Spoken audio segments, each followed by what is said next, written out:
Hey guys, what's up? Welcome back to today's edition of The Fishing Teacher. And man, I really appreciate you guys swinging by the channel, checking out the video today.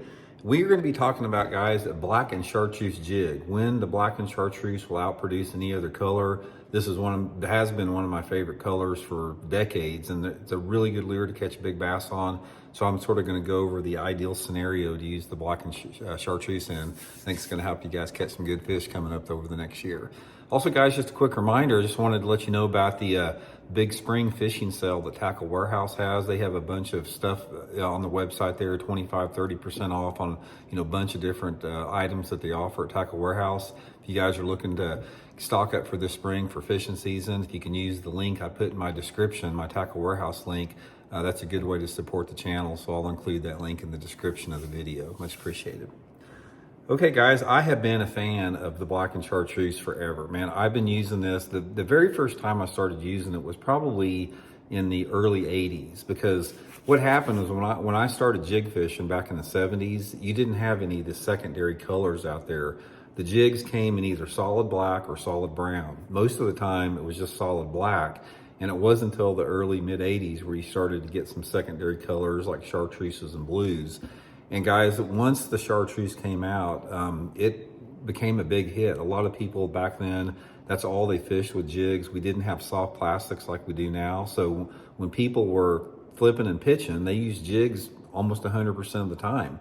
And the black and chartreuse quickly became one of my favorites under several different conditions. So let's talk a little bit about that. First of all, the black and chartreuse is a highly visible color jig. So there's a couple different scenarios that I like it. The number one situation that I like the black and chartreuse in is in dirty water. When I'm talking about dirty water, I'm talking about water visibility that's under 12, that's say 12 inches or less. That in that sort of that 6 to 12 inch range of visibility is perfect for the black and chartreuse jig. And most of the time in that dirty water, I'm pairing it up with like a black chunk, the big salty chunk like this.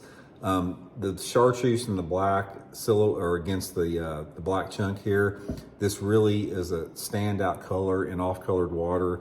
It really silhouettes a lot. It puts out a lot of visibility to the fish.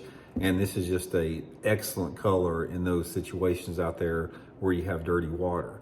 Now, the other situation that I like it works in a little bit cleaner water, like water visibility into 2 to 3 feet at times if you have a real low light day. So one of my favorite times to fish the black and chartreuse jig in, say if I got water visibility that's a little bit cleaner, 2.5, 3 foot range, and it's cloudy, heavy overcast, and especially if it's raining, guys.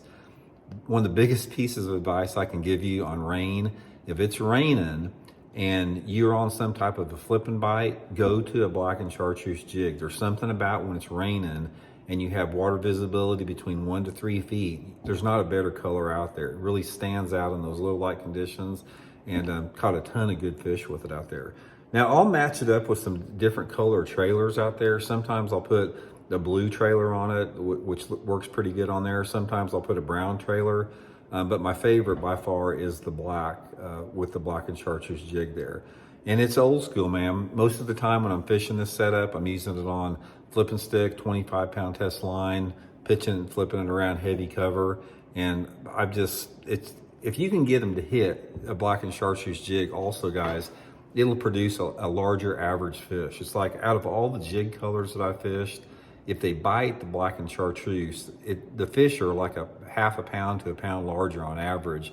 But the thing about that is there is a smaller window where that works. Black and blue is a lot more versatile. It'll work in a lot wider range of conditions, but the black and chartreuse, you pretty much have to have those conditions that I just described there for it to work good. But once you do, there's not a better color out there. So anyway, guys, just a quick video. I'll get you some of that. I'll put some Tackle Warehouse jig links in the description if you guys want to pick you up some black and chartreuse jigs there.